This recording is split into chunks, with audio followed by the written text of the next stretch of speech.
प्रारंभ যার নাম গুন্ডিচা মার্জন। গুন্ডিচা মার্জন মানে জগন্নাথ দেব তিনি নীলাচল থেকে অর্থাৎ দ্বারকা থেকে বৎসরে একবার সুন্দরাচলে বৃন্দাবনে যেতে ইচ্ছা করে। তারই পূর্বের যে ব্যবস্থা তারই নাম গুন্ডিচা মার্জন, যেখানে গিয়ে জগন্নাথ দেব থাকবেন সেই স্থান পরিমার্জন করা। শাস্ত্রে বোঝানো হয়েছে এই গুন্ডিচা মার্জন হচ্ছে প্রত্যেকটি জীবাত্মা সাধক সাধিকার হৃদয় ক্ষেত্রকে পরিষ্কার করা, হৃদয় সিংহাসনকে পরম পবিত্র করা, যেখানে স্বয়ং ভগবানের অবস্থিতি হতে পারে। তাই এখানে গুন্ডিচা মার্জন প্রসঙ্গ মানে হৃদয় গুন্ডিচা মার্জন। চৈতন্য মহাপ্রভু যখন পুরীধামে ছিলেন তখন তার পারিষদগণকে নিয়ে, ভক্তগণকে নিয়ে এই গুন্ডিচা মার্জন লীলা প্রকাশ করেছিলেন। বহুকাল ধরে সত্যযুগের ইতিহাস, সেই সময় থেকে এই সকল অনুষ্ঠান চলে আসছে, রথযাত্রা অনুষ্ঠান চলে আসছে। সাধারণ আমরা গুন্ডিচা মার্জন রহস্য বুঝতে পারি না, রথযাত্রা অনুষ্ঠান বুঝতে পারি না। আর আজ যে অনুষ্ঠান এরা পঞ্চমী বা পোড়া পঞ্চমী বা লক্ষ্মী বিজয় উৎসব, এটাও ঠিক বুঝি না। যারা এসব তত্ত্ব জানেন না তারা যদি জগন্নাথ ক্ষেত্রে শ্রীক্ষেত্রে যান আর গিয়ে দেখেন যে দুই দলের লড়াই হচ্ছে, ঝগড়া হচ্ছে, বিবাদ বিসম্বাদ চলছে, তারা কিছুই অনুভব করতে পারে না। কিন্তু গৌড়ীয় বৈষ্ণবগণ তারা এর তাৎপর্য উপলব্ধি করেন, অনুভব করেন। সেই জিনিস আমাদের বিষয়ে শিখবার বিষয়ে, জানবার বিষয়ে, বুঝবার। জগন্নাথ, বড়দেব, সুভদ্রা সারা বৎসরে একবার সুন্দরাচল বৃন্দাবনে যাওয়ার ইচ্ছা প্রকাশ করে এবং তারা যখন যাত্রা করেন তিনটি বিভিন্ন রথে, সেই প্রসঙ্গতেই বলে রথযাত্রা। এই রথযাত্রা হয় আষাঢ়ী শুক্লা দ্বিতীয়া থেকে দশমী পর্যন্ত। এই রথযাত্রার তাই নাম হল নবদিনাত্মিকা রথযাত্রা। 9 দিন ধরে এই উৎসবটা চলে।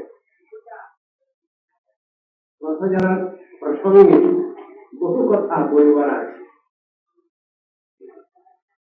জগন্নাথ দেবের মহিমা মাহাত্ম্য স্কন্দ পুরাণে বিষ্ণু খণ্ড বা পুরুষোত্তম খণ্ডে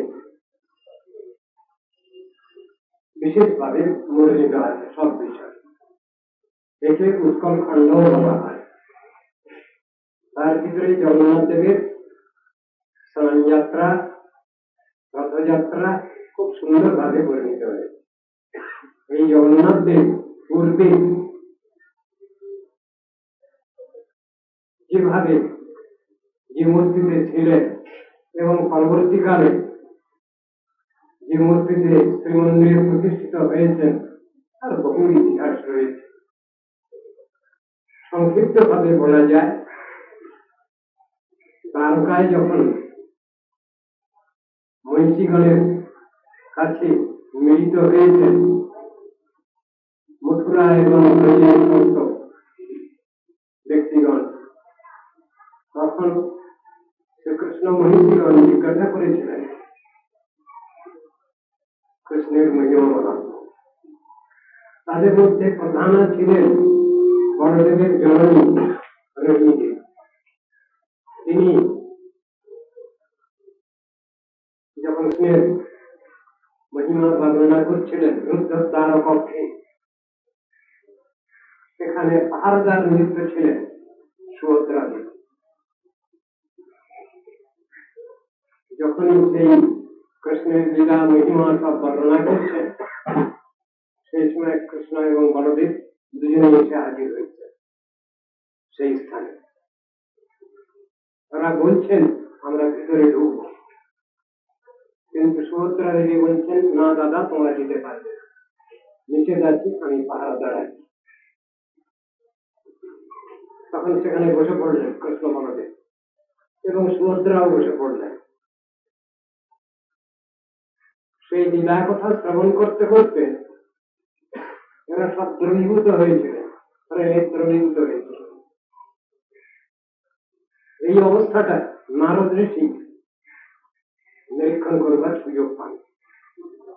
পরবর্তীকালে তিনি আবার কৃষ্ণকে বলেন, ওখানে যে অবস্থা হয়েছিল প্রভু, সেই অবস্থাটি পুনরায় আপনাকে প্রকাশ করতে হবে। জগন্নাথ বলদেব সুভদ্রা মূর্তি পূর্ব অবস্থা এইরকম, আর পরবর্তীকালে ইন্দ্রদ্যুম্ন রাজা তিনি জগন্নাথ বলদেব সুভদ্রা মূর্তি প্রতিষ্ঠা করেন। চক্রদের থেকে সেখানে 3টি কাঠ ভেসে আসে, তাই দিয়ে সমস্ত সব জগন্নাথ বলদেব সুভদ্রা মূর্তি রচিত হয়। কথা ছিল সেখানে যখন কাজ চলবে ভিতরে তখন কেউ প্রবেশ করতে পারবে না, কিন্তু কিছুদিন কাজ চলছিল ঠিকই, আওয়াজ কিছু শুনতে পাননি। তার জন্য ইন্দ্রদ্যুম্ন রাজা জোর করে প্রবেশ করেছিলেন তার ভিতরে। তো পূর্বেই কথা ছিল যে অবস্থায় থাকবে সেই অবস্থায় থেকে যাবে থাকবে, মূর্তি সম্পূর্ণ হয়নি সেই অবস্থায় প্রবেশ করায় মূর্তি ওই অবস্থায় থেকে গেল। তাই জগন্নাথ দেবের মহিমায় দেখতে পাওয়া যায় যেন খানিকটা অপূর্ণাঙ্গ, অসম্পূর্ণাঙ্গ, যার থেকে অনন্ত বিশ্ব সৃষ্টি হয়েছে। বৃক্ষ, তৃণ, গুল্ম, লতা, পাখি, পশু, মনুষ্য গোষ্ঠী, দৈত্য, দানব সবকিছু সৃষ্টি হয়েছে। সেই ভগবানের এক অদ্ভুত লীলা, অসম্পূর্ণ তার করিব, বড় বড় চোখ, অপূর্ণাঙ্গ। প্রমাণ করছে এই জিনিসটা যে তিনি সব সময় পূর্ণ ইন্দ্রিয়বান এবং তার থেকেই অনন্ত বিশ্বে জীব সব ইন্দ্রিয়বান হয়েছে, সেইটাই প্রমাণিত। বামন মূর্তিতে তিনি আবির্ভূত হয়েছে, অপূর্ণাঙ্গ মূর্তি। শিক্ষা যথেষ্ট আছে, ওখানে ভগবানের লীলা কথা আলোচিত হচ্ছিল, অর্থাৎ ভগবানের নাম, রূপ, গুণ, লীলা কথা আলোচিত হচ্ছিল। সেখানে বড়দেবের মাতা তিনি বর্ণনা করছিলেন, সঙ্গে সঙ্গে কৃষ্ণ বড়দেব কোথা থেকে এসে হাজির হলেন। কি প্রকাশ করে এটা? শাস্ত্র সেখানে বলছেন স্বয়ং রূপ ভগবান এবং তার শ্রী নাম দুই একই তত্ত্ব। আমরা যে শাস্ত্রে বর্ণনা দেখতে পাই, নাম চিন্তামণি কৃষ্ণ চৈতন্য রস বিগ্রহ পূর্ণ শুদ্ধ নিত্য মুক্ত অভিন্ন নাম নামিন। নাম নামী অভিন্ন একই বস্তু, তাই উদাহরণ, সুন্দর উদাহরণ এখানে রয়েছে। ভগবানের নাম কীর্তনের দ্বারা সাক্ষাৎ সেই ভগবানের সেবা লাভ করা যায়, দর্শন লাভ করা যায়, সবকিছু হয়। সেই জিনিসটা এখানে প্রকাশ করছেন। ভগবানের লীলা বর্ণিত হচ্ছিল, সেই কথা শুনে স্বয়ং ভগবান এতে হাজির হয়ে গেছে। কলিকালে সেই ভগবানের সাক্ষাৎ সেবা লাভ করতে গেলে সেই নামের আশ্রয় গ্রহণ করতে হয়, সেই নাম প্রভুর আশ্রয় গ্রহণ করতে হয়। তার মাধ্যমে সেই নামী পরব্রহ্ম ভগবানের সাক্ষাৎ দর্শন এবং সাক্ষাৎ সেবা লাভ, এ কথাটা বলছেন। এখানে আরেকটা বিষয় হচ্ছে, দ্বারকাকে বলছেন নীলাচল, শ্রীকৃষ্ণ শ্রীক্ষেত্র পুরুষোত্তম ধাম বা নীলাচলকে বলছেন দ্বারকা, আর নিজাবাড়িকে বলছেন সুন্দরাচল বা বৃন্দাবন। এখানেও শ্রী ভগবান যে পূর্ণ পঞ্চরসের অধিদেবতা এবং সপ্ত গৌণরসের অধিদেবতা, সেই জিনিসটা এখানে প্রকাশ করছে। কিভাবে? আমরা সাধারণত এই জগতের লোক সব উল্টো পাল্টা করে মানুষকে বলি আমরা ভগবান, আবার ভগবানকেই আবার মানুষ বলে দিই। তত্ত্বদর্শনটা উল্টো, ভুল। শাস্ত্র তাই বুঝাচ্ছেন। তা হলেও শাস্ত্রে বর্ণিত আছে কোনটা থেকে কোনটা শ্রেষ্ঠ।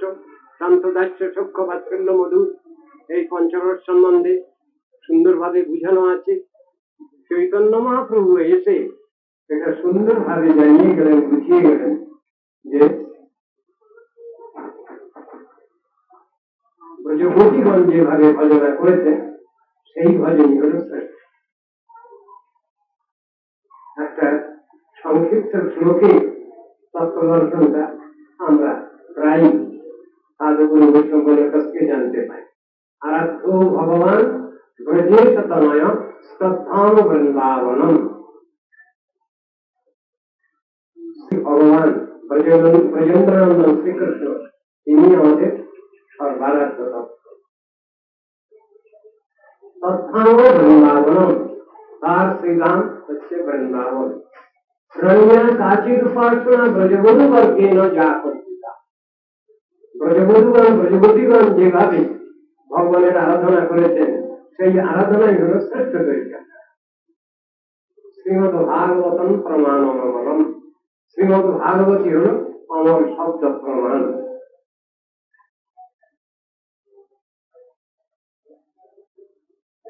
শ্রীমদ ভাগবতম প্রমাণমলম প্রেমার্থ মহান। ভগবত প্রেম প্রীতি হল পরম পুরুষার্থ। শ্রী চৈতন্য মহাপ্রভুর মতমিদং তত্রাদর না করা, এইটাই হল শ্রী চৈতন্য মহাপ্রভুর মত। এটাই আমাদের আদর, অন্য মতে আমরা আদর করি না। জিনিসটা শিখাচ্ছেন সাধারণ ভজন পথে বহু কিছু জিনিস তত্ত্ব দর্শন আমাদের জানবার আছে, বুঝবার আছে। আমরা তত্ত্ব দর্শন জানি না, সবটাকে এক করে ফেলছি, হচপচ পাঠিয়ে দিচ্ছি। এখানে একটা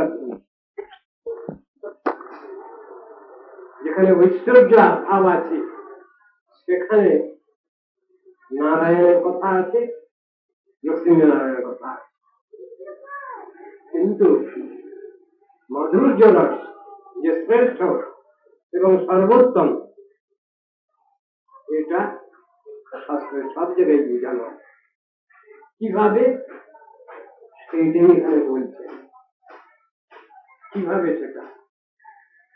হনুমানজি, বজ্রঙ্গলী হনুমানজি, তিনি তত্ত্বদর্শন জানতেন, যেহেতু তিনি ভক্ত বৈষ্ণব, তার তত্ত্বদর্শন জানা আছে। কিন্তু সেখানে একটা কথা তিনি বলছেন, শ্রীনাথে জানকীনাথে চা ভেদে পরমাত্মনি তথাপি মম সর্বস্ব রাম কমল লোচন। তত্ত্বদর্শন তিনি জানেন, কিন্তু রামচন্দ্রের প্রতি তার শ্রীপাদ পদ্মে আমি পুস্তক বিক্রি করেছি, সেখান থেকে আমি মাথা সরিয়ে নিতে পারছি। নিষ্ঠার কথা, ঐকান্তিকতা, নিষ্ঠার কথা এখানে বর্ণনা করছে। কিন্তু তত্ত্বদর্শন তার জানা আছে, শাস্ত্রের বিচারগুলো দেখাচ্ছেন। শান্ততস্তত্ত্বভেদেপি শ্রীশ কৃষ্ণ স্বরূপয় রসেন উৎকৃষ্টতে কৃষ্ণ রূপমেশা রসপ্রীতি। এখানেও দেখাচ্ছেন শ্রীশ এবং কৃষ্ণ। শ্রীশ মানে নারায়ণ এবং কৃষ্ণ, রসগত বৈচিত্র্য, বৈশিষ্ট্য আছে, এটা বুঝতে হবে। সেটা যদি আমরা গন্ডগোল করে ফেলি তাহলে মুশকিল হলো। এখানে কোনো ঠেলাঠেলির কথা নেই। কিরকম? ধনুধারী আর বংশীধারী, কে বড় কে ছোট এই কথা ভগবত তত্ত্বে বলা চলে না, তাহলে অপরাধ হয়। সেই জন্য সেখানে শব্দ ব্যবহার হয়েছে বৈশিষ্ট্য বা বৈচিত্র্য, এই শব্দ ব্যবহার হয়েছে। যদি বলা যায় শ্রীরামচন্দ্র কৃষ্ণের থেকে বড়, উল্টো পাল্টা হয়ে গেল। আবার বলা যায় যদি কৃষ্ণ শ্রীরামচন্দ্রের থেকে বড়, উল্টো পাল্টা হয়ে যায়। রসগত যে বৈশিষ্ট্য আছে সেইটা নিয়ে এখানে আলোচনা। কেন? পূর্ণ দর্শন আলোচনা হচ্ছে নারায়ণ স্বরূপ, তার নিচে অপূর্ণ দর্শন। দেবতাদের কথা যেখানে এসেছে সেখানে পঞ্চান্নটি গুণযুক্ত তত্ত্ব এন্টিটি, তাকে বলা হয়েছে দেবতা, দেবদিক আধিকারিক, দেবদিক। তার থেকেও আরো কম হয়ে গেছে, নিচে নেমে গেছে জীবতত্ত্ব যেখানে আলোচনা হচ্ছে। 50টি গুণ বিন্দু বিন্দু মাত্রায় যাদের মধ্যে আছে তাকে বলা হয় জীবাত্মা। আবার 60টি গুণ পূর্ণ মাত্রায় যার মধ্যে আছে তাকে বলা হচ্ছে নারায়ণ বা বিষ্ণু। এখান থেকে পূর্ণ দর্শন আরম্ভ হল। এই পূর্ণ দর্শনেরই বিচার সুন্দরভাবে শাস্ত্রে রয়েছে। ওম পূর্ণমদ পূর্ণমিদম পূর্ণাৎ পূর্ণমুদচ্যতে পূর্ণস্য পূর্ণমাদায় পূর্ণমেবাবশিষ্যতে। পূর্ণ থেকে যদি পূর্ণ নেওয়া যায় তাহলে পূর্ণই অবশেষ থাকে। এই হল বিশেষ অঙ্ক। যে অঙ্ক সবাই জানি না আমরা, কিন্তু শাস্ত্র এই অঙ্ক শিখিয়েছেন। পূর্ণ থেকে যদি পূর্ণ বাদ দেওয়া যায়, মাইনাস করা যায়, তাহলে পূর্ণ অবশেষ থাকে। সেই জন্যই বলছেন নারায়ণ তত্ত্ব হচ্ছে পূর্ণ। যেখানে পূর্ণ দর্শন সেখানে আর এর থেকে এ বড়, এর থেকে এ ছোট, এরকম কথা আর বলা চলে না।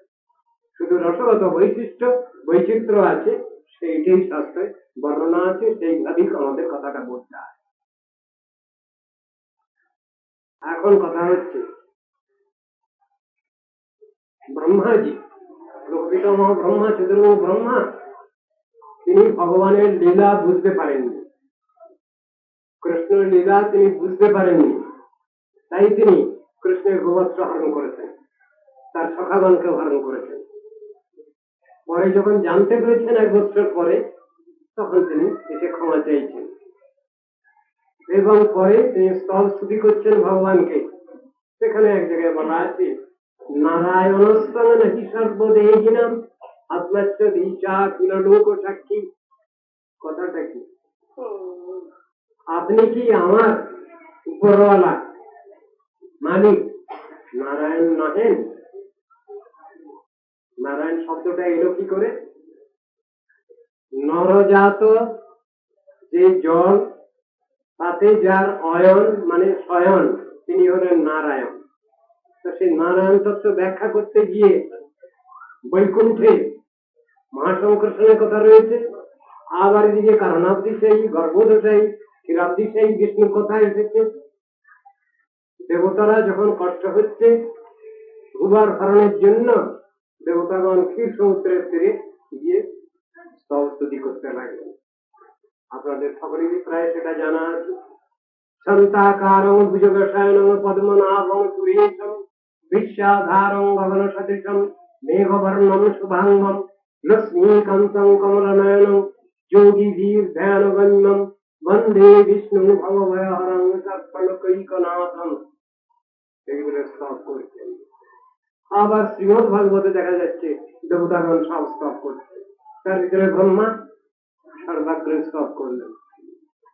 সত্যব্রতম সত্যপরং ত্রিসত্যম সত্যস্য যোনিম নিহিতং চ সত্যে সত্যস্য সত্যমৃত সত্য নেত্রম সত্যাত্মকং ত্বাং শরণং প্রপন্না। সত্যাত্মক হে ভগবান, তোমায় প্রণাম করি। ব্যাপারটা তিনি ব্রহ্মাই একথা বলছেন, তুমি কি আমার উপরওয়ালা মালিক নারায়ণ নহ? নারায়ণ, আমি তো এখন বুঝতে পারছি যে তুমি নারায়ণেরও অবশ্যই উপরওয়ালা মালিক। তাহলে কি তুমি আমার গার্জিয়ান নাও? আমাকে ক্ষমা করো, আমি যদি অন্যায় করেছি আমাকে ক্ষমা করো। সেই ব্রহ্মাজি তিনি স্তব করছেন, ভগবত তত্ত্ব পূর্ণ অভিজ্ঞান লাভ করে বলছেন নমিড্যতে অভ্রবতে তরিদম্ব রায় গুঞ্জাবতং সকলি পিচ্ছল্লসন মুখায় বন্যস্রজি কবল বেত্র বিধান বেনু लक्ष्मण स्त्रिये मृदुपदे पशुपांग যায় ভগবানকে বলছেন কৃষ্ণকে তার তত্ত্ব দর্শন তিনি তাহলে জেনেছেন বুঝেছেন যা দেখছেন তিনি সামনে সেই হিসেবেই ভগবানকে স্তব করে যাচ্ছেন তত্ত্ব দর্শন তো তার জানা আছে এবং তিনি প্রার্থনা করছেন হে ভগবান তুমি আমায় কৃপা করো এমন আমি যেন কখনো কোনো জন্মে কোনোভাবে যেন তোমার ভক্ত একজন ভক্ত হয়ে যেন আমি তোমার সাক্ষাৎ সেবা করতে পারি উপাসনা করতে পারি ব্যাপারটা কি দেবতাগণ আবার উপাসনা করবেন না তাদের উপাসনার প্রয়োজন এবং যদি তারা উপাসনা করতে চান তাহলে মনুষ্যের গৃহে এসে মনুষ্যের ঘরে এসে মনুষ্য রূপে জন্মগ্রহণ করে তাকে সাধনা করতে উপাসনা করতে হবে এই কথাই লেখা আছে শাস্ত্রে দেবতাগণ কারা তারা বলছেন কর্মচারী তাদের ভিতরে প্রচুর অহংকার প্রচুর গর্ব অহংকার এই জন্য ওইভাবে সাধু ভজন হয় না ব্রহ্মা প্রার্থনা করছেন ঠাকুর তুমি আমায় এমন কৃপা করো এমন আশীর্বাদ করো আমি যেন তোমার একজন ভক্ত হয়ে যেন সাধন ভজন করতে পারি তোমার দর্শন পুনরায় ব্যাপারটা এই রসগত বৈচিত্র্যের কথা এখানে ঐশ্বর্য ভাবেতে যেটা হচ্ছে না পূর্ণ মাধুর্য রসে সেটা হচ্ছে আরো একটা কথা যেখানে বলছেন এখানে নাগপত্নীগণ তারা প্রার্থনা করছেন যখন নাগরাজকে যখন ভগবান শাসন করলেন কার্য দমন হচ্ছে যখন সে সময় নাগপত্নীগণ এসে তারা স্তব স্তুতি করছেন সেখানেও দেখা যাচ্ছে নাগপত্নীগণ বলছেন আমাদের এই স্বামীর এমন কি সৌভাগ্য ছিল যে পদ লাভ করবার জন্য লক্ষ্মী দেবী বলল অনুভাবস্য নদেব বিধমহি তবাঙ্গ্রিজেন স্পর্শাধিকার যদ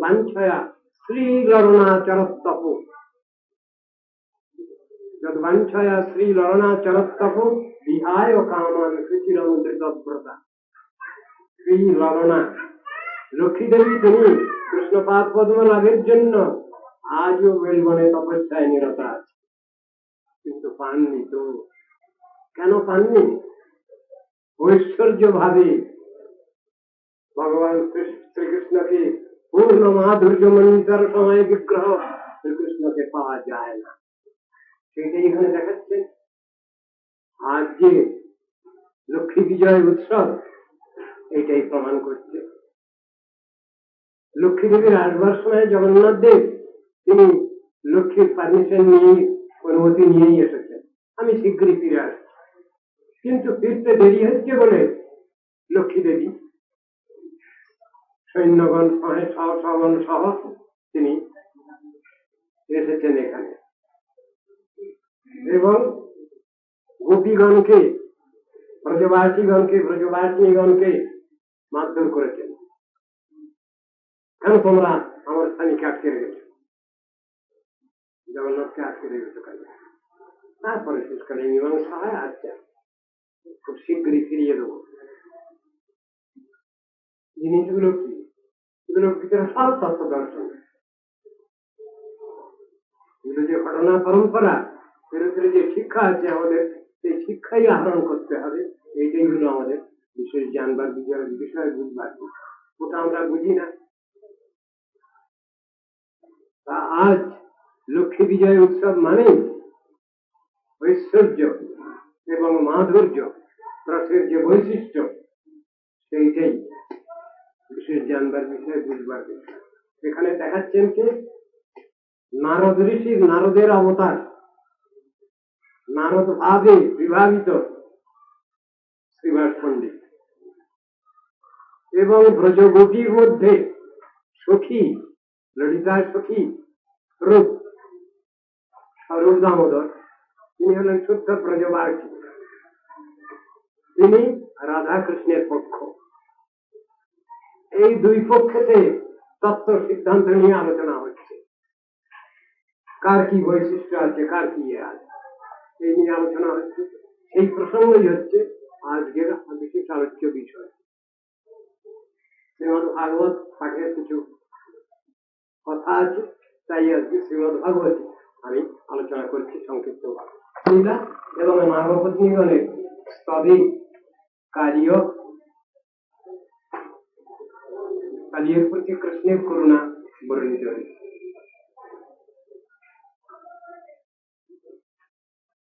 श्री शुक उवाच विलोक्य दूषितां कृष्ण कृष्ण कृष्णाजिना विभु तस्य विशुद्धिं अन्निच्छन् सर्पं तमुदवासयेत्। सुखदेव बोलছেন, হে রাজন, অতঃপর বিভু শ্রীকৃষ্ণ কালীয় নামক সর্পের বিষ সংস্পর্শে যমুনার জল দূষিত হয়েছে দেখে ওর বিশুদ্ধি কামনায় তথা থেকে সর্পকে নির্বাচিত করলেন। শ্রীমদ ভাগবত দশম স্কন্ধ ষোড়শ অধ্যায়ে এই প্রসঙ্গ বর্ণিত হয়েছে। শ্রী রাজোবাচ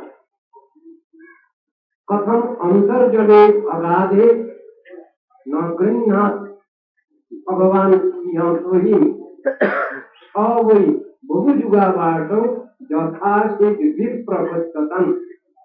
পরীক্ষিত বলছেন, হে ব্রহ্মণ, ভগবান শ্রীকৃষ্ণ কিরূপে অগাধ জলের মধ্যে কালীয়নাথকে নিগৃহীত করেছিলেন এবং সেই বা কিরূপে তথায় বহু যুগ ধরে বসতি স্থাপন করেছিল, আমাকে দয়া করে বলুন। ব্রাহ্মণ, ভগবতস্য ভূম্ন স্বচ্ছন্দবর্তিন গোপালোদারচরিতম কস্ত্রিপেতামৃতম জিষণ। হে ব্রাহ্মণ, স্বতন্ত্র ও অপরিচ্ছিন্ন ভগবানের গোপালন রূপ অমৃততুল্য শুভদায়ক চরিত শ্রবণ করে কেউই তৃপ্তি লাভ করতে পারে না, পরন্তু উত্তর কেবল সেবাকাঙ্ক্ষায় বর্ধিত হয়। ভগবানের গুণ লীলা মহিমা কথা শ্রবণ করে কে তাতে পরিতৃপ্ত হয়? যতই শুনবে ততই আরো শুনতে আগ্রহ হয়। শ্রী শুক উবাচ কালিন্যাং কার্যশ্চাতি রথ কশ্চিৎ বিষাগ্নিনা স্পৃষ্টমান পরাজস্মি পরন্তু উপরিগা খগা। সুখদেব বলছেন, হে রাজন, সেই যমুনার জলমধ্যে এক হ্রদ ছিল। কালিয়ের অগ্নিতুল্য বিষের জ্বালায় নিরন্তর তার জল পরিপাক হচ্ছিল। ওই হ্রদের উপর দিয়ে গমনশীল পক্ষীগণ বিষের আকর্ষণে তথায় পতিত হয়ে প্রাণ ত্যাগ করত। বিপ্রস্মুতা বিষাদূর্মি মারুতেনাজি মর্ষিতা মৃয়ন্তে তীরগাজস্য প্রার্থিনা স্থিরজঙ্গমা। সেই হ্রদের তীরবর্তী স্থাবর জঙ্গম প্রাণীগণ জলকণাবাহী বিষাক্ত তরঙ্গস্পর্শী বায়ুর স্পর্শেও প্রাণ ত্যাগ করত। সেই হ্রদের উপর দিয়ে যারা উড়ে যেত তারাও পর্যন্ত মারা যেত। দুষ্ট নিগ্রহের জন্য অবতীর্ণ ভগবান শ্রীকৃষ্ণ উগ্র বেগ বিষ সম্পন্ন কালিয়াকে এবং তদ্বারা দূষিতা যমুনাকে দেখে দৃঢ়ভাবে বন্ধনপূর্বক তিরস্কৃত উৎকৃষ্ট কদম্ব বৃক্ষে আহ্বান করলেন এবং করতল দ্বারা বাহুতে আঘাত করতে করতে সেই উৎকৃষ্ট বৃক্ষ থেকে বিষময় হ্রদে ঝাঁপ দিলেন। তৎকালে সেই পুরুষোত্তমের পতন বেগে আলোড়িত সার্পগণের বিষরাশিত হ্রদজল স্ফীত এবং বিষকঠায়িত ভয়ঙ্কর তরঙ্গযুক্ত হয়ে চতুর্দিকে প্লাবিত করল। অসীম দীর্ঘ বীর্য ভগবানের পক্ষে এটা কিছু মাত্রই অসম্ভব নয়। সর্বসমর্থ সেই ভগবান, তার পক্ষে এটা কিছু আশ্চর্যের না। তখন কালিয়ানাথ সেই হ্রদ মধ্যে বিহাসে মত্ত মাতঙ্গ বীর্য শ্রীকৃষ্ণের ভুজ তাড়নে ক্ষুব্ধ জলের মনোহর সুকুমার জলদতুল্য উচ্চ কান্তিযুক্ত শ্রীবৎস ও পীত বসনধারী সহাস্য বদন সুরম্য কোমল চরণ শ্রীকৃষ্ণ নির্ভয়ে তথায় বিহার করছিলেন। কালীয় সর্পক্রোধে তার মর্মস্থান সকল দণ্ডাঘাত পূর্বক দেহ দ্বারা তাকে বিদ্ধম করে ফেলল। যে সকল সহচর গোপালক আত্মা আত্মীয় অর্থ কলস্ত্র কাম প্রভৃতি শ্রীকৃষ্ণকে সমর্পণ করেছেন তারা শ্রীকৃষ্ণকে কালিয়ের দেহ দ্বারা পরিবেষ্টিত ও নিশ্চেষ্ট দেখে অত্যন্ত আর্ত এবং দুঃখ অনুশোচনা করে হতবুদ্ধি হয়ে ভূতলে পতিত হলো। সবাই অজ্ঞান হয়ে পড়ে যাচ্ছে কৃষ্ণের ওই অবস্থা দেখে। গাবো বৃষা বৎসতর্ষ ক্রন্দমানা সুদুঃখিতা কৃষ্ণে নস্তেক্ষণা গীতা রুদতা ইব তস্তিরে। ধেনু বৃষ বৎসতরীগণ অত্যন্ত দুঃখ ও ক্রন্দন সহকারে কৃষ্ণের পুজো দৃষ্টিপাত পূর্বক হৃদয়ে রোদন করতে লাগবে। অথ ব্রজে মহোৎপাত ত্রিবিধা দিদিধারণা उत्पेते एते तुहिर दिग्बात मनान नैषण्य भयशंसिन। तत्काले ब्रजे भूमिकंप आकाशे उल्कापात प्राणी शरीरे वामांग सकल स्पंदन प्रभृति आसन्न भयसूचक विविध अति दारुण महाविस्पात सब आरंभ। उत्पात दर्शने नंद प्रमुख गोपवृंद कृष्ण बलदेव के नामिये गोचारणे गमन करेছেন। ইহা অবগত হয়ে তারা ভয়ে উদ্বিগ্ন হলেন। কৃষ্ণের ঐশ্বর্যানুসন্ধান রহিত মাধুর্য পর কৃষ্ণগত প্রাণ ও তদ্গত চিত্ত গোপগণ ওই সকল দুর্লক্ষণ দর্শনে কৃষ্ণের নিধন স্থির করে দুঃখ ভয় ও শোকে কাতর হয়ে পড়লেন। কৃষ্ণের প্রতি বাৎসল্য ভাব বিচিত্র আবাল বৃদ্ধ বনিতা সকলে কৃষ্ণ দর্শন লালসায় দীন ভাবে অর্থাৎ স্খলিত পদে ব্রজ থেকে সবাই নির্গত হলেন। তথা কাতরান ভিক্ষ ভগবান মাধব বল প্রপৃচ্ছ কিঞ্চিন্নোবাচ প্রভাবজ্ঞ অনুযোজ্য। কৃষ্ণের প্রভাব বিষয়ে অভিজ্ঞ ভগবান বলদেব গোপগণকে তাদৃশ কাতর দেখে ঈশ্বর হাস্য করলেন, কিন্তু কিছুই মুখে বললেন না, কেন এরা ভগবানের ক্ষমতা ঠিক ভাবে জানেন না। ते अन्येषमानाद्वैतं कृष्णं सुचितया पदै भगवान लक्ष्मणैर्जग्मु पदव्या যমুনা তটম। তারা প্রিয় কৃষ্ণকে অন্বেষণ করতে করতে যদিও শঙ্খ চক্রবাধা পদ্ম লক্ষণযুক্ত পদচিহ্ন সূচিত মার্গানুসারে যমুনা তটে গমন করলেন। হে রাজন, তখন ব্রজবাসীগণ সেই পথে ধেনু পদচিহ্নের মধ্যে পদ্ম জব অঙ্কুশ বজ্র ধ্বজ চিহ্ন যুক্ত শ্রীকৃষ্ণ পদচিহ্ন দেখতে দেখতে সত্তর গমন করলেন। তারা দূর থেকে হ্রদ মধ্যে সর্প শরীর বেষ্টিত এবং নিশ্চেষ্ট ভাবে অবস্থিত শ্রীকৃষ্ণকে এবং কৃষ্ণ সান্নিধ্যে এবং হ্রদ সান্নিধ্যে হতবুদ্ধি গোপ ও চতুর্দিকে ক্রন্দনশীল পশুগণকে দেখে অত্যন্ত পীড়িত ও মোহগ্রস্ত হলেন। প্রিয়তম ভগবান অনন্তদেব সর্পগ্রস্ত হলে অনুরক্ত চিত্ত গোপীগণ যদিও প্রেম হাস্য অবলোকন এবং রহস্য বার্তা স্মরণ করতে করতে অত্যন্ত দুঃখ সন্তপ্ত হৃদয়ে কৃষ্ণ বিরহযুক্ত লোকশূন্য দর্শন করলেন। অনন্তর সমদুঃখিতা গোপীগণ সকলে পুত্র শোকাতুরা যশোদা দেবীর নিকট গিয়ে শোক প্রকাশ করতে করতে ব্রজে কৃষ্ণ কর্তৃক আচরিত প্রিয় বৃত্তান্ত সকল বর্ণনা করতে করতে কৃষ্ণের মুখের দিকে নয়নপাত করে মৃততুল্য নিশ্চেষ্ট ভাবে অবস্থান করতে লাগলেন। কৃষ্ণ প্রণাম निर्विशत नंदादीन दीक्षतं रदम प्रत्यसेधत स भगवान राम कृष्णानुभावी। কৃষ্ণগত প্রাণ নন্দাদি গোপগণ হ্রদ মধ্যে প্রবেশ করতে উদ্যত হচ্ছেন দেখে কৃষ্ণের বিক্রম অভিজ্ঞ বলদেব তাদিওকে নিবারিত করলেন। নিজেকে গোকুলবাসীর একমাত্র গতি বা রক্ষক জেনে তার জন্য স্ত্রী পুত্রাদি সহ গোকুলবাসীগণকে অত্যন্ত দুঃখিত দেখে মত্তলীলা অনুকরণে ক্ষণকাল অবস্থান পূর্বক কৃষ্ণ কালীয় শরীর বন্ধন থেকে মুক্তিত হলেন। ক্রমশ পরিবর্তনশীল ভগবানের শরীর ভারে নিজের শরীর অত্যন্ত পীড়িত হতে লাগলে কালীয় তাকে পরিত্যাগ করল। পরে ফনা উন্নত করে দুর্গসার ত্যাগ করতে করতে ক্রোধের সঙ্গে তার প্রতি দৃষ্টিপাত করে অবস্থান করতে লাগলো। তৎকালে তার নাসারন্ধ্র বিষময় দৃষ্টি মণ্ডপাকের পাত্রের ন্যায় সন্তপ্ত এবং স্তব্ধ ও মুখ অঙ্গার সদৃশ হয়েছিল।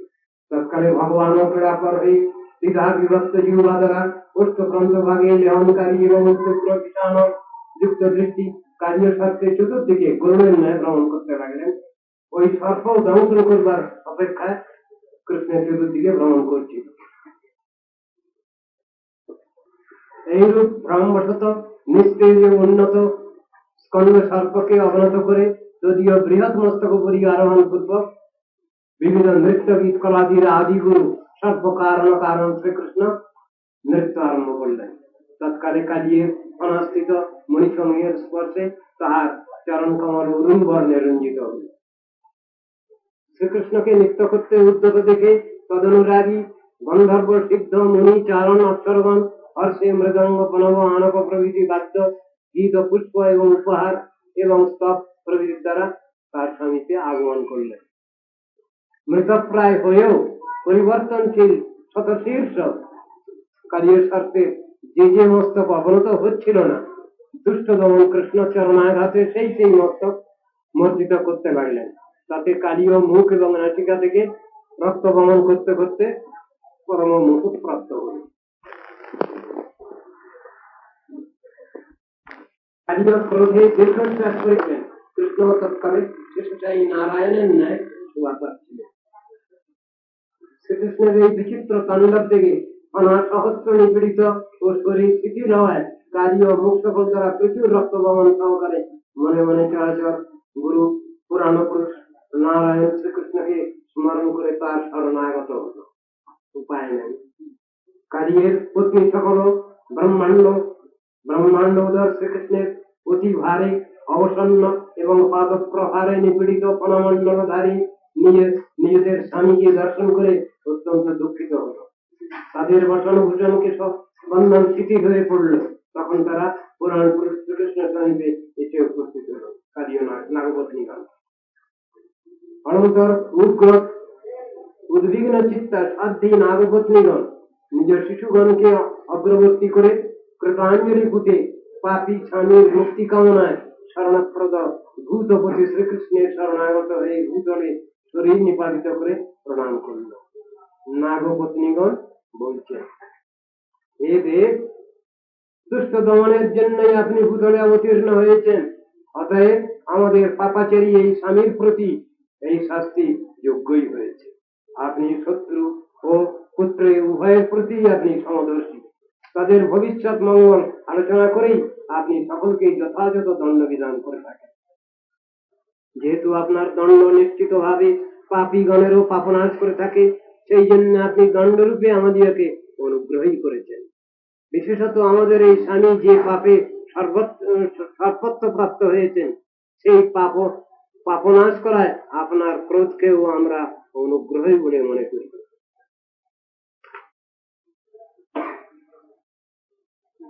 সম্মান আয় দ্বারা জীব সমকে সন্তুষ্ট করলে আপনি সন্তুষ্ট হয়ে থাকেন বলে আপনি সর্বজীবস্বরূপ। আমাদের এই স্বামী পূর্বজন্মে অমানীয় মানত হয়ে কোন তপস্যা কিংবা সর্বজীবের হিতবুদ্ধিতে কোন ধর্ম আচরণ করেছিল, যাতে আপনি এর প্রতি সন্তুষ্ট হলেন আমরা বুঝতে পারি না। এই দেব অদরণ লাভের আশায় লালনা শ্রীদেবী বিষয়ান্তর পরিত্যাগ পূর্বক চিরকাল ব্রতশীলা হয়ে তপস্যা করছেন। এই কালীয় কোন পুণ্য প্রভাবে সেই চরণের লাভের অধিকারী হলেন তা আমরা জানতে পারলাম না। আপনার পদজ প্রাপ্ত জনগণ স্বর্গলোক, সার্বভৌম পদ, ব্রহ্মপদ, পৃথিবীর আধিপত্য, যোগ সিদ্ধি কিংবা মোক্ষ বাসনা করেন না। হে প্রভু, যে পদরজ বাঞ্ছা করে সংসার চক্রে ভ্রমণশীল ব্যক্তিগণ উৎকৃষ্ট ফল লাভ করে থাকেন, ক্রোধ পরবশ তমগুণ দ্রুত এই সর্পরাজ ব্রহ্মাদি দুর্লভ সেই পদরজ প্রাপ্ত। নমস্তুভ্যং ভগবতে পুরুষায় মহাত্মনে ভূতায় পরায় পরমাত্মনে। অচিন্ত ঐশ্বর্য শক্তি সম্পন্ন আপনাকে নমস্কার। আপনি সর্বজীবের অন্তর্যামী ও সর্বব্যাপক এবং আকাশাদি সর্বভূতের আশ্রয় স্বরূপ। যেহেতু আকাশাদি ভূত সৃষ্টির পূর্বেও আপনি বর্তমান ছিলেন, আপনি সর্বকারণের স্বরূপ হয়েও সর্বকারণাতীত তুরীয় বস্তু। জ্ঞান বিজ্ঞান নিদয়ে ব্রহ্মণে অনন্ত সপ্তাহে অগুণায়াধিকারায় নমস্তে প্রকৃতায় চ। নির্গুণ নির্বিকার চিন্মাত্র ব্রহ্মস্বরূপ এবং প্রকৃতি প্রবর্তক অনন্ত শক্তিযুক্ত পরমাত্মা স্বরূপ জ্ঞান বিজ্ঞান নিধি আপনাকে নমস্কার। কালায় কারণাভায় কালায় ভব শক্তিনে বিচ্ছায় তদ্রূপদ্রষ্টে তৎকর্ত্রে বিচ্ছহে তবে। অনন্ত শক্তি हेतु अपनी कारक स्वरूप सृष्टादि कारण काल शक्तिर आश्रय एवं कार्य अवयव अर्थात सृष्टादि समवाय शक्ति अपने विश्व रूप दृष्ट विश्व दृष्टा करता हो निखिल कारण अपनी पंच महाभूत पंच तन्मात्र 10 इंद्रिय 10 प्राण मन बुद्धि अहंकार यही सकल स्थूल सूक्ष्म जड़ वस्तु चैतन्य प्रधान एवं प्रवर्तन त्रिगुणात्मक भुजमंदरा चेतन अंश जीव संहेर स्वरूपानुभूत अनुभूति अत्यंत করে থাকে আপনি देश काल सीमा रहित अपरिच्छिन्न स्वरूप ও दृष्ट वस्तु অন্যতম নহেন বলে দুর্গেয় विकार शून्य বলে कूटस्थ ও সর্বজ্ঞ আপনি কিয় বহিরঙ্গ মায়া দ্বারা অস্তি নাস্তি প্রভৃতি নানা প্রকার সৎ ও অসৎ সিদ্ধান্তের প্রকাশক আপনি শব্দ ও অর্থের বহুবিধ শক্তির মূল কারণ রূপে প্রতীয়মান হয়ে থাকেন এটাতে তো আপনাকে আমরা নমস্কার করি नमः प्रमाण मूलाय कवये शास्त्र जुनये प्रवृत्ताय निवृत्ताय निगमाय नमो नमः अपनी चक्षु प्रवृत्ति इंद्रिय स्वरूप एवं स्वयं स्वसिद्ध ज्ञान स्वरूप अथवा अपनी श्रीमद् भागवत स्वरूप और भागवत प्रकाशक वेद व्यास स्वरूप अपना वैदिक समस्त शास्त्र उत्पत्ति হয়েছে বলে আপনি शास्त्र যোনি अथवा शास्त्र प्रवर्तक प्रवृत्ति और निवृत्ति मूलक निगम शास्त्र चलो अपना के नमस्कार नमस्कार नमः कृष्णाय रामाय वसुदेव सुताय च वृद्धमनाय निरुद्धाय सप्ततांग पतये नमः अपनी वासुदेव संकर्षण कृष्ण अनिरुद्ध ये चतुर्भुहात्मक सातपति अपना के नमस्कार नमो गुण प्रदीपाय गुणात्मक साधनाय च गुण वृत्ति उपलक्ष्याय गुण दृष्टि सुसंविदे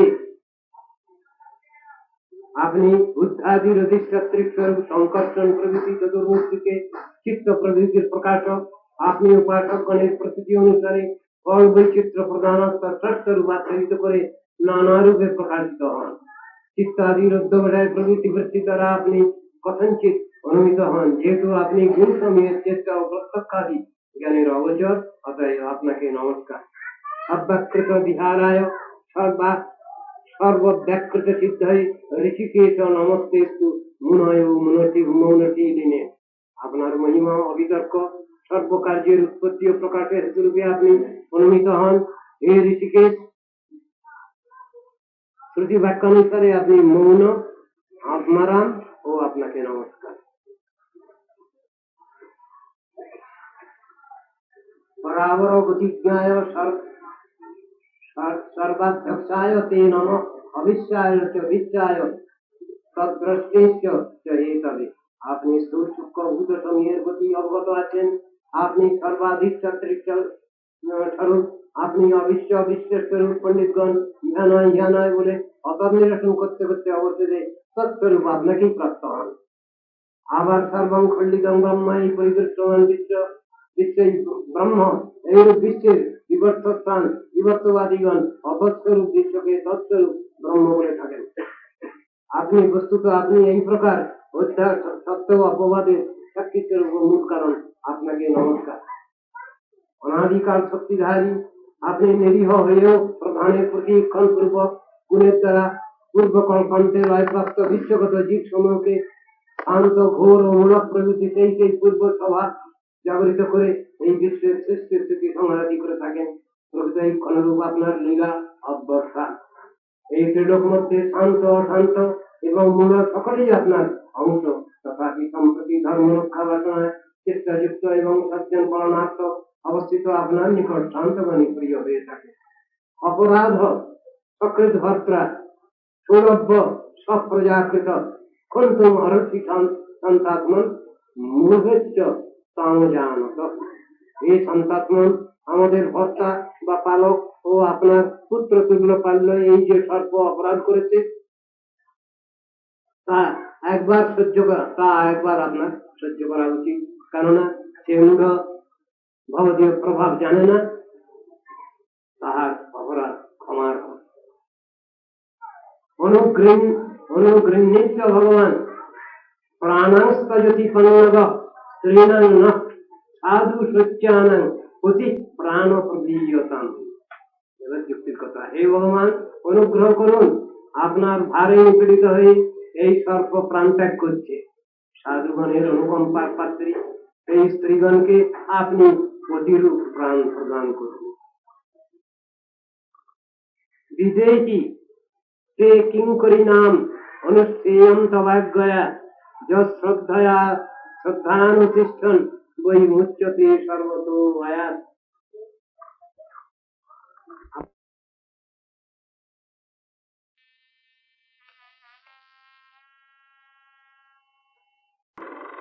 সুখদেব বলছেন, নাগপতি নলের স্তব করলে ভগবান পালক প্রহারে ভগ্নমস্তক এবং মূর্ছিত কার্যকে পরিত্যাগ করলেন। প্রতিলব্ধেন্দ্রিয় প্রাণ কার্য সনকৈর হরিম কৃচ্ছ্রাত সমুচ্ছ্বসন দীন কৃষ্ণ প্রাহ কৃতাঞ্জলি। দুর্বল কার্য ক্রমশ ইন্দ্রিয় এবং প্রাণের শক্তি লাভ করে অতি কষ্টে নিঃশ্বাস পরিত্যাগ পূর্বক কৃতাঞ্জলি সহকারে কৃষ্ণকে বলতে লাগলো, বয়ং খলা সমৎপত্যা তামসা দীর্ঘমন্যব স্বভাব দুস্তজো নাথ লোকানাং যদ অসদগ্রহ। হে নাথ, আমরা সর্প জাতি, জন্ম থেকেই খল, তম প্রকৃতি এবং অত্যন্ত ক্রোধপ্রবণ। প্রাণীগণের স্বভাব দুষ্ট গ্রহস্বরূপ, সুতরাং উহা দুষ্পরিহার্য, ছাড়তে পারছি না। তয়া সৃষ্টমিদং বিশ্বম ধাতর গুণ বিসর্জনম নানা স্বভাব বীর্যৌজ योनि বিজাশয়াকৃতি। এ বিধাত, আপনি বিভিন্ন স্বভাব, শক্তি, ভোজ, যোনি, বীজ, আশয়, আকৃতিযুক্ত এই গুণগত বিশ্বের সৃষ্টি করেছেন। বয়ঞ্চ তত্র ভগবান সর্পা যত্তুত গুরুমন্যব কথং তজামস তন্মায়াং দুস্তজাং মোহিত স্বয়ং। হে ভগবান, এই সর্বময় এই বিচিত্র জগতে আমরা সর্প জাতি, জন্মাবধি অত্যন্ত গোপনের স্বভাব, অতএব মুগ্ধচিত্ত আমরা রূপে আপনার দুস্তজ মায়া ত্যাগ করতে পারবো। ভগবান হি কারণং তত্র সর্বজ্ঞ জগদীশ্বর অনুগ্রহং নিগ্রহং বা মন্যসে তদ্বিধেয়িন।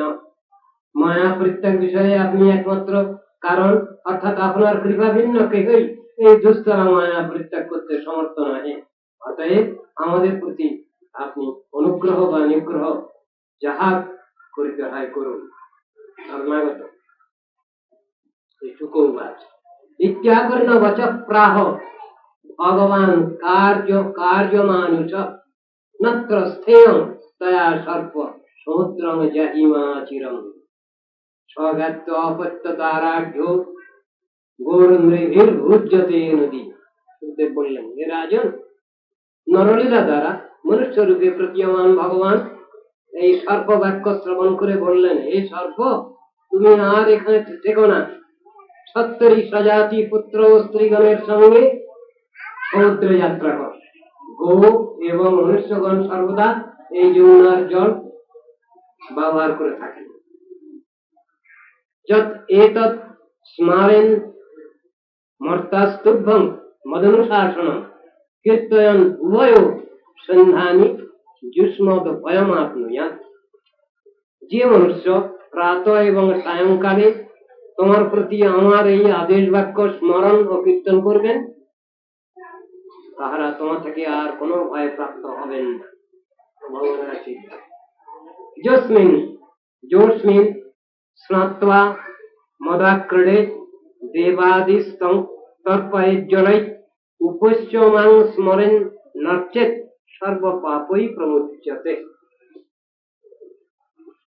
যিনি আমার বিহার স্থান এই হ্রদে স্নান করে জল দ্বারা দেবতা প্রভৃতির তর্পণ এবং উপবাস পূর্বক আমার স্মরণ ও পূজা করবেন, তিনি সর্বপাপ থেকে বিমুক্ত হবেন। দীপং রমণকং হিত্বা হ্রদম এতৎ উপাশ্রিতম যত ভয়াৎ সুপর্ণস্তং নাদ্যাস্মৎ পাদলাঞ্ছিতম। যে গরুড়ের ভয়ে তুমি রমণক দিক ত্যাগ করে এই হ্রদে আশ্রয় নিয়েছিলে, সেই গরুড় তোমার মস্তকে আমার পদচিহ্ন থেকে আর তোমাকে হিংসা করবে না। শ্রী ঋষির বাচ মুক্ত ভগবতা রাজন कृष्णेन अद्भुत कर्मणा तम पूजयामास मुदा नागोपतिनस्य सादरम। हे राजन, अद्भुत कर्म भगवान श्री कृष्ण কর্তৃক মুক্ত কাজীয়না এবং তৎপত্নীগণ তখন সাদরে ভগবানের পূজা করেছে। দিব্যাম্বর সংনভি পরার্ধৈরপি ভূষণৈ দিব্যগন্ধালেপৈশ্চ महत्तुत्पला मालया पूजयित्वा जगन्नाथं प्रसाद्य गुरुध्वजं पूजयित्वा जगन्नाथं।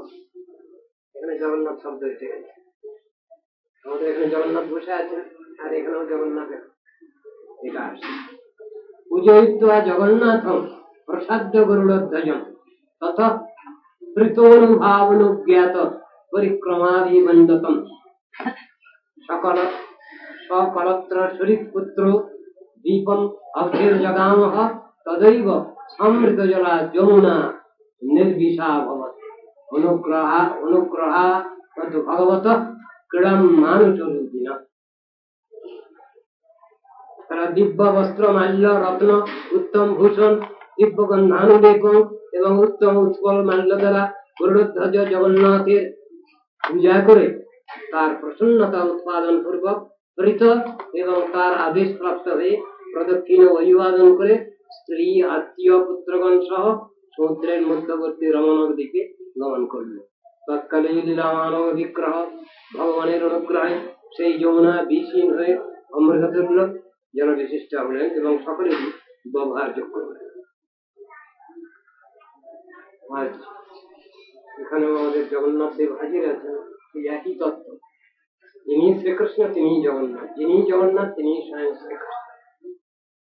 শুধু স্থান বিশেষে তার বৈশিষ্ট্য, সেই একই ভগবান। এখানে কৃষ্ণ বহু কৃষ্ণ নয়, একই কৃষ্ণ। তিনি যখন দ্বারকায় অবস্থান করছেন তখন একটা ভাবটা, তিনি যখন মথুরায় অবস্থান করছেন তখন তিনি মথুরেশ কৃষ্ণ রূপে, আবার তিনি যখন ব্রজেন্দ্র নন্দন রূপে বিহার করছেন তখন আর এক রকম। এখানে রসগত বৈশিষ্ট্য আছে। বৃন্দাবন প্রত্যজ্য পাদমেকং ন গচ্ছামি, এই কথাটা কৃষ্ণ নিজেই বলছেন, অন্য কেউ বলেননি। আমি বৃন্দাবন পরিত্যাগ করে এক পাও যাই না কোথাও। কথাটা কি গেছেন তো তিন লাগে যাচ্ছে, তাহলে অর্থ কি হলো? বৃন্দাবন পরিত্যাগ করে আমি এক পাও যাই না কোথাও, তাহলে এই অর্থ কি হবে, ব্যাখ্যা কি হবে? সেই কৃষ্ণ তো বৃন্দাবন ছেড়ে মথুরায় এসেছেন, সেই কৃষ্ণ তো মথুরা থেকে দ্বারকায় গেছেন, তাহলে এর অর্থ কি হবে? ভাবটা ব্রজেন্দ্র নন্দন যে কৃষ্ণ তিনি ব্রজেই থাকেন, মথুরেশ কৃষ্ণ দ্বারকেশ কৃষ্ণ, তাদের তত্ত্বদর্শনটা সেখানে হইল। কিন্তু ব্রজেন্দ্র নন্দন যে কৃষ্ণ তিনি কখনো বৃন্দাবন পরিত্যাগ করেন না, এই কথাটা ঠিকই আছে। এখানে তার কথার কোনো ব্যর্থ হয়নি, তার প্রতিজ্ঞা তিনি ঠিকই রেখেছেন। অর্থাৎ যেখানে যেমন সেখানে তেমন, কোথাও কোন রস তার প্রকাশিত হয়েছে, কোথাও সে রস প্রকাশিত হয়নি, এমনই অবস্থা। তিনি পূর্ণ দ্বাদশ রসের অধীশ্য, সব জায়গায় সব রসটা তিনি প্রকাশ করেননি। কিন্তু ঐশ্বর্যমণ্ডিত যে বিগ্রহ, তার উপাসনা যারা করছেন তাদের সাধন ভজনের স্থান, প্রাপ্য স্থান সেই রকম। কেন এই কথা? ভগবানের ধাম সংস্থান শাস্ত্রে বর্ণনা করা হয়েছে। আমরা এই সংসারে যদি থাকতে চাই মহর্ষি পাট্টা নিয়ে, এখানেই থেকে যাও। আমরা সাধন ভজন করব, কার সাধন ভজন করব? আধিকারিক দেবদেবীর সাধন ভজন করব না নারায়ণের সাধন ভজন করব না অন্য কারো সাধন ভজন করব, অন্য কোনো অবতারের সাধন ভজন করব? প্রশ্নটা হলো আমরা এখানেই থাকতে চাই, মহামায়া দুর্গা দেবীর এই চতুর্দশ ব্রহ্মাণ্ডের মধ্যেই থাকতে চাই, না এর থেকে অতিক্রান্ত অবস্থায় অন্য কোথাও যেতে চাই? 7 7 14 যে রয়েছে ভুবন, ভূর্ভুবস্বর মহাজন তপসত্য, এই ঊর্ধ্ব সপ্তলোক এবং নিম্ন সপ্তলোক, তল অতল বিতল সুতল তলতল রসাতল পাতাল, এই 7-7-14 ব্রহ্মাণ্ডে যদি আমরা থাকতে চাই আমাদের কোনো কল্যাণ নেই। কেন? মহাপ্রলয়গুলো ধ্বংস হয়ে যাবে। সেই জন্যই ভগবান বলছেন, অর্জুন তুমি এমন জায়গায় চলো যেখানে গেলে আর তোমায় ফিরে আসতে হবে। সেই স্থানটা হচ্ছে ভগবানের ধাম, সেটা হলো বৈকুণ্ঠ ধাম।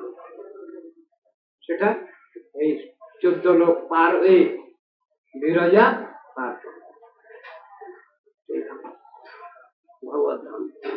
সেখানে সমস্ত অবতারগণের সংস্থান রয়েছে। বিভিন্ন রসের অধিকারী ব্যক্তিগণ তাদের সাধনার দ্বারা, শ্রদ্ধা ভক্তির দ্বারা সেই সেই রসের অধিদেবতা তাকে লাভ করে। সত্য কথা। সেই বৈকুণ্ঠ ধামেরই সর্বোপরি প্রকোষ্ঠ করেন রাধাকৃষ্ণ। একটা বাড়ির যেন দুটো ঘর, একদিকে ঔদার্য প্রকোষ্ঠ, একদিকে মাধুর্য প্রকোষ্ঠ। সেখানে বর্ণনা রয়েছে কোন কোন ভক্ত সেখানে উভয় কুঠরিতেই যাতায়াত করতে পারেন এবং সেবা করতে পারেন। আবার কেউ কেউ একই কুঠরিতে সেবা নিয়ে আছেন। কোন কোন ভক্ত আছেন তিনি ঔদার্য প্রকোষ্ঠে যাতায়াত করেন, মাধুর্য প্রকোষ্ঠে যাতায়াত করেন। আর কোন কোন ভক্ত আছেন ঔদার্য প্রকোষ্ঠেই তার অবস্থান, কারো কারো শুধু মাধুর্য প্রকোষ্ঠেই অবস্থান। এখন আমরা যেমন আশা আকাঙ্ক্ষা করব, আমাদের সাধন ভজনের যেমন তরিকা, প্রসেস, প্রসিডিউর, ঠিক সেই অনুসারে ফলটা লাভ হবে। একথা শাস্ত্রে সব জায়গায় বলা আছে। শেষাধিকারে যা নিষ্ঠা সগুণ পরিকীর্তিত। স্বীয় অধিকারে যে নিষ্ঠা, এটা দোষ না, এটা গুণ। বরং এর উল্টোটা হলো বিপর্যয়। সেই কথাই শাস্ত্রে বলছেন। সাধন ভজন করলে তার প্রাপ্তি অবশ্যই আছে, তা বৃথা যায় না। সাধন ভজন কখনো বিফলে যায় না। বাচ্চার শিশু সে যেমন অসুবিধা হলে যেমন তার গার্জিয়ানের কাছে কান্নাকাটি করে, তার জিনিসটা আদায় করে নেয়, তদনুরূপ সাধক সাধিকা এদের কোনো বাহাদুরি কিছু নাই। অন্তর থেকে আকুলতা, ব্যাকুলতা, আকুল ক্রন্দন, এটাই হলো সাধন ভজন। সাধন ভজন মানে অন্য কিছু নয়। এটা যিনি যতটা বেশি দেখাতে পারেন পূর্বেশ্বরের কাছে, ভগবানের কাছে, তাদের সেই অনুসারে ব্যবস্থা। সুতরাং সাধন ব্যতীত কিছু লাভ হচ্ছে।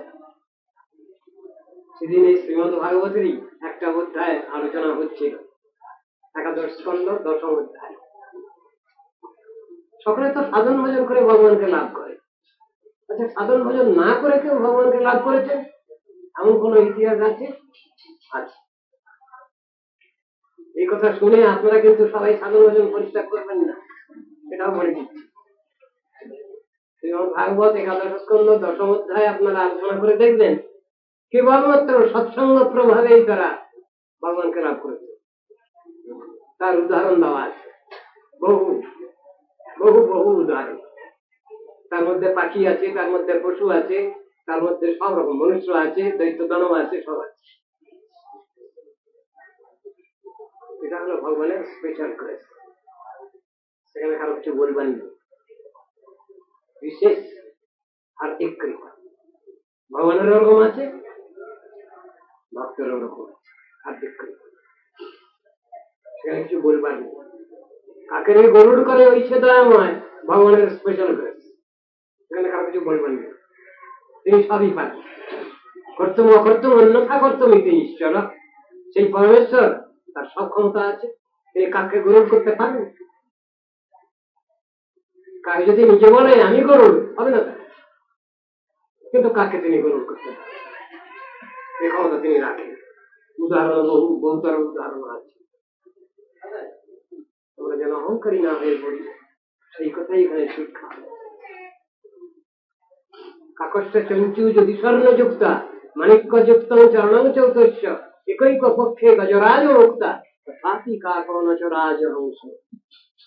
সুতরাং সাধক সাধিকার কোন রকম অহংকার থাকবে না।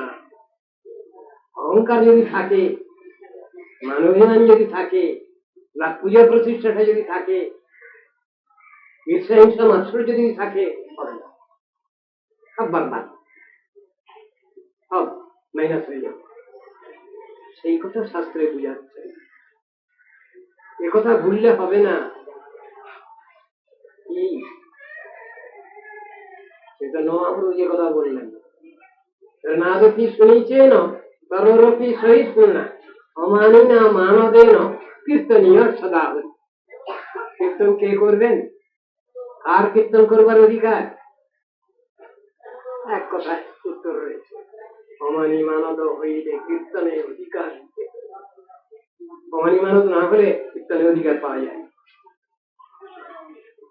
আগে অমানি মানদ হতে হবে, তবে শ্রী ভগবানের নাম রূপ গুণ লীলা কথা কীর্তনের অধিকার।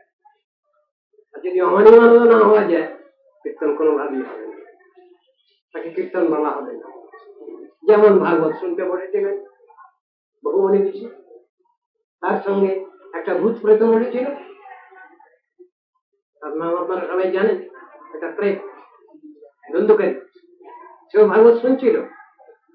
আর বহু মনে ঋষি, বহু রাজা মহারাজা সব ভাগবত পাঠ শুনছিলেন। কিন্তু ভাগবত পাঠের শেষে মাত্র একখানা বিমান এসেছিল কেন? শুধু একজনকে নিয়ে যাওয়ার জন্য এসেছিল কেন? সেইটাই ছিল সব শ্রোতাদের প্রশ্ন। আমরাও তো ভাগবত শুনলাম, গোকর্ণ ভাগবত পারায়ণ করলেন, আমরাও ভাগবত শুনলাম, আমাদের জন্য বিমান কেন এলো না? সকলের প্রশ্ন। একটা লোকের জন্য বিমান এসেছে।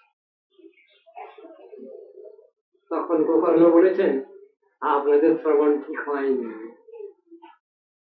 এই প্রেত যেভাবে ভাগবত শ্রবণ করেছে, এর শ্রবণ মনন নিধিধ্যাসন সব একসঙ্গে হয়েছে, আপনাদের ওটা হয়নি, সুতরাং আপনাদের জন্য বিমান আসে। তখন সবাই কান্নাকাটি, আমরা 7 দিন ধরে ভাগবত শুনলাম, আমাদের কিছু হলো না। তখন গোকর্ণ বললেন, যদি ভগবানের এই প্রেতের যেমন ডাক পড়েছে ভগবানের ওখান থেকে, ভগবান ওখান থেকে কোথা থেকে? গোলক থেকে। গোকর্ণস্তব গোবিন্দম গোবিন্দ দাস্যতীর্ষান গোলকম দাস্যতীর্ষান, তা গোলক থেকে ডাক পড়েছে। ওখান থেকে যদি আপনাদের সবাই ডাক পড়ে, আপনারা সবাই যেতে প্রস্তুত আছেন তো? ঠিক এই প্রশ্ন করেছেন পাঠক, ভাগবত বক্তা এই প্রশ্ন করেছেন। তখন সবাই ইতস্তত করছেন, তাই তো, তাই তো, যদি ডাক পড়ে তাহলে আমরা যেতে প্রস্তুত আছি কিনা। এখন এখানে সংসার ছেড়ে যাবো কি করে? তাহলে আমি আর পরিশ্রম করবো না, 7 দিন পরিশ্রম করছি, আমি আর পারবো না। তখন কিছু কিছু হাত তুলুন, কে কে যেতে চান বৈকুণ্ঠে গোলকে? তখন হাত হচ্ছে, একখানা দুখানা করে হাত উঠছে। তখন বললেন, নাই আমার পর্দায় পোষাবে। তখন বহু হাত উঠে গেছে। তখন বললো, আচ্ছা তাহলে আমি আবার সপ্তাহ পালন করবো। কি ব্যাপারটা কি? আমরা এইখানে মৌলজি পাঠটা নিয়ে থাকতে যাচ্ছি, মুখে হয়তো বলছি, কেষ্ট বিষ্টু বলছি, কিন্তু যখনই ডাক পড়বে তখন ক্ল্যারিয়ান কল যার নাম, এমন ডাক যেতেই হবে। সেখানে যদি আমরা পরীক্ষায় ফেল করি, সব গেল। সেই জন্য ভাগবত শ্রবণ করবার আগেও চিন্তা করে বসতে হবে, আমরা যেতে চাই কোথায়। আমরা এই মনোজগতেই থাকতে চাই, মহামায়া দুর্গা দেবী এই কারাগার 14টা কারাগারের মধ্যে থাকতে চাই, হ্যাঁ, এরপরে পারে ভগবত ধামে যেতে চাই, যেখানে গেলে আর পুনরাবর্তন হয় না, এই ধরাধামে আর আগমন করতে হয় না। এখানে এসে আর আধ্যাত্মিক আদি ভৌতিক আদি দৈহিক কার্যলয় জর্জরিত হতে হয় না। আগে ঠিক করতে হবে কোথায় যেতে চাই আমরা,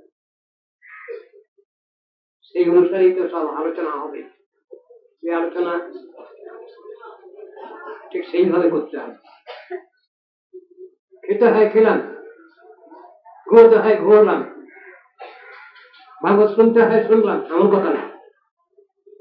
ঠিক ঠিকভাবে শুনতে হবে। শ্রবণ মনন নিধিধ্যাসন একসঙ্গে হওয়া চাই, তাহলে ফলটা আসছে না। ঠিক ওই একবার মাত্র ওই একজনের জন্যই এসেছিল বিমান, কিন্তু পরে এসেছে সকলের জন্য, পরে সকলের জন্য এসেছে বিমান। আমরা যেতে প্রস্তুত আছি কিনা? যদি ডাক পড়ে সেখান থেকে, তাহলে আমরা যেতে প্রস্তুত আছি কিনা?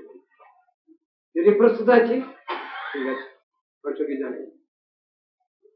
শ্রবণ করলেই তো হবে না। বহু শ্রবণ করেও অনেকে লাভ করতে পারছি না আমরা তত্ত্বদর্শন। তাহলে কি হবে? পণ্ডশ্রম হয়ে গেল, খাটিটা বিফল গেল, সাধন ভজনটা বিফল হলো। তা নয়, ওই আলোচনার মধ্যে ধৈর্য, উৎসাহ, আগ্রহ সবকিছু থাকবে। একজন আপনার উপলব্ধ যিনি, তার যে ভাবটা থাকে, সে ভাবটা আমাদের ভিতরে রাখতে হবে, অব্যর্থকালতা রাখতে হবে, শান্তি রাখতে হবে। সংসারের বিষয়েতে কাজ করে যাব, ডিউটি করে যাব, কোনো কাজ আমরা বাদ দেবো না, কাজ করে যাবো সংসারে, কিন্তু মনটা রাখতে হবে ভালো। অব্যর্থকালত্ব সময় আমি একটু নষ্ট করবো না, বেস্ট ইউটিলাইজ করবো সময়। বিরক্তির মানশূন্যতা, কে আমায় কি বললো ওসব নিয়ে চিন্তা করার দরকার নেই। কে আমায় প্রশংসা করলো একটু, কে আমায় একটু গালাগালি দিল, ও নিয়ে কোনো চিন্তা ভাবনা নেই। আশা বন্ধ, হে ভগবান, তোমার আশায় বসে আছি আমি, তুমি কবে দয়া করবে, কবে কৃপা করবে আমায়। উৎকণ্ঠা, এর জন্য উৎকণ্ঠা থাকা চাই। বহু চিন্তা ভাবনা থাকলে উৎকণ্ঠা তো থাকবে। নামগানে সদা রুচি, এই সামান্য একটু নাম করে রেখে দিলাম, হবে না, দেখার ঠেলা হবে না। সব সময় যাতে নাম করতে পারি, সেই ভাবটা ভিতরে রাখতে হবে। বলে সেটা কিরকম? সব সময় নাম করা যায়নি, যখন ঘুমাবো তখন নাম করা যায়? শাস্ত্র বলছেন হ্যাঁ, তখনও নাম করা যায়। যে নাম করি অন্য সময়, সেই নাম তখন রেলে হয়, ভূমিষ্ঠ হয়। স্বপ্নে রাধা গোবিন্দ দেখে, এটা সাধন ভজনের ফল। সবসময় যে নাম করি সেই নামে রিলে হয়, নিদ্রায়। 24 ঘন্টার ভিতরে 24 ঘন্টা নাম হয় কি করে? শাস্ত্রের বুঝানো আছে, বুঝবা। তিনি অন্য কিছু দেখবেন না।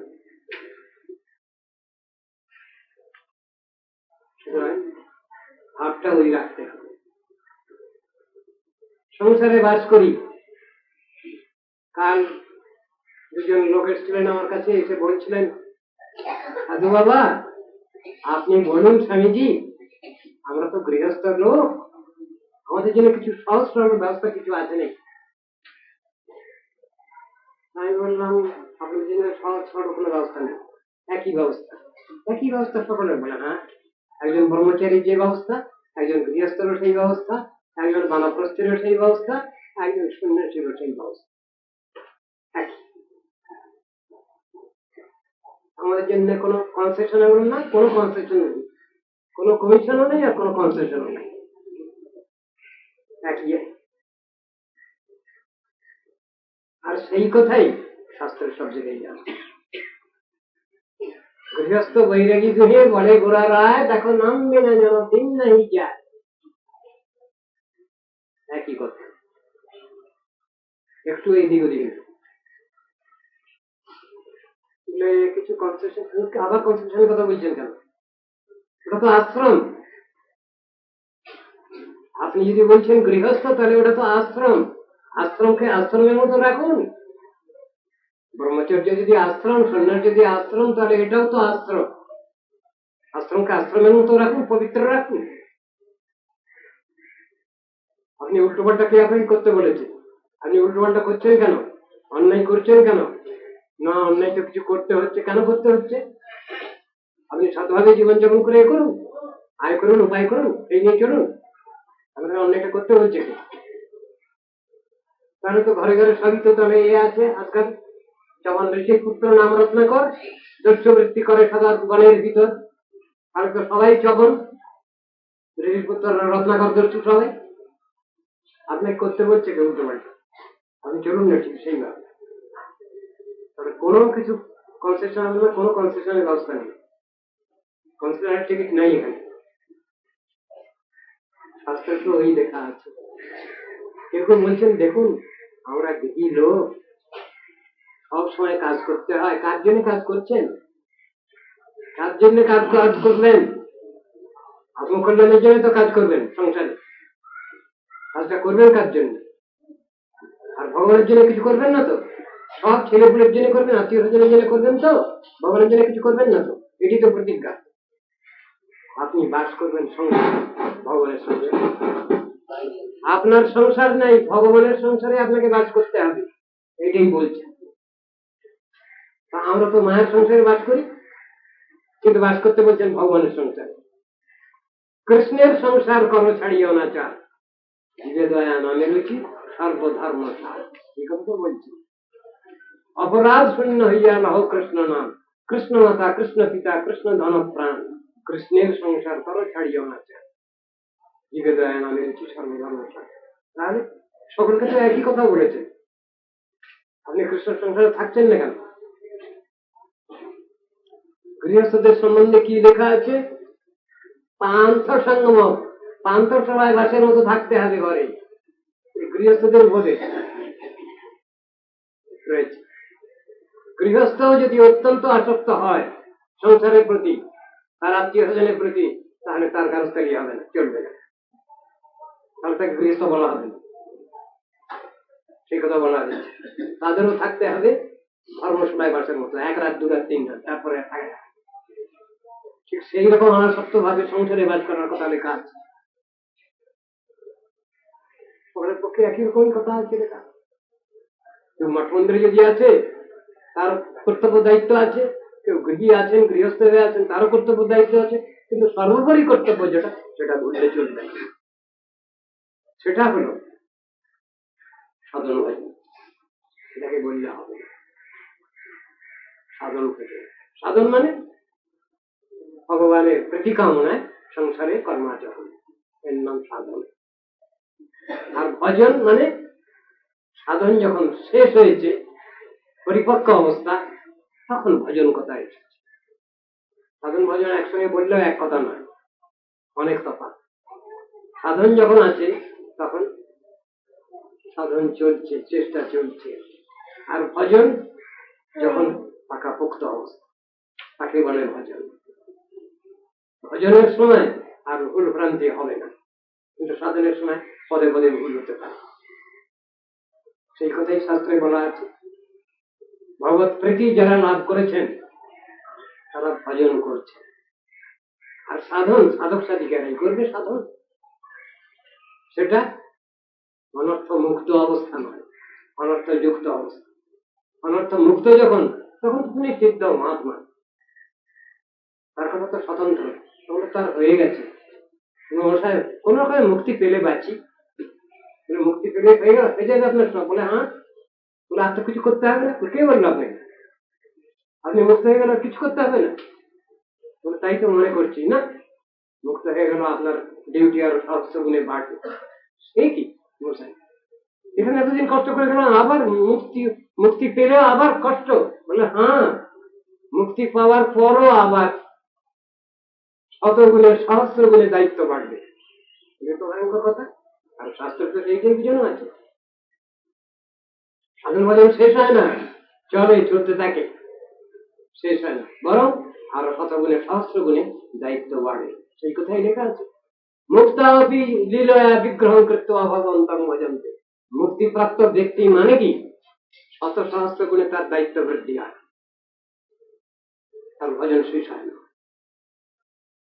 ভগবত তিনি হয়তো আবার ভগবত রাজ্য থেকে এই জগতে আসেন, তারপর সেরকম ডিউটি থাকে, তার শেষ নেই, সেবার শেষ নেই, ভজনের শেষ নেই। এই কথা যদি মনে করে যে সেবা বোধ হয় শেষ আছে, তা নেই। সেবা নিত্যা, কোনদিন শেষ হবে না।